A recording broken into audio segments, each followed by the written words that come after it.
Deep in the rainforests of Borneo, a child was born during a thunderstorm. His destiny to become the guardian of the Dayak people. That night, heavy rain poured. Thunder roared.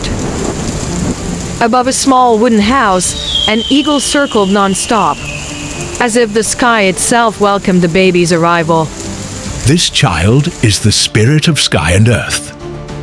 One day, he will protect our tribe and the rainforest.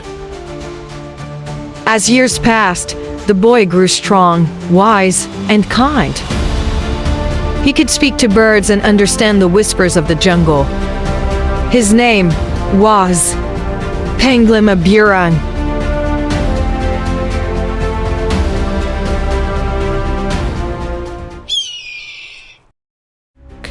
If you want, this forest can be ours, all of ours.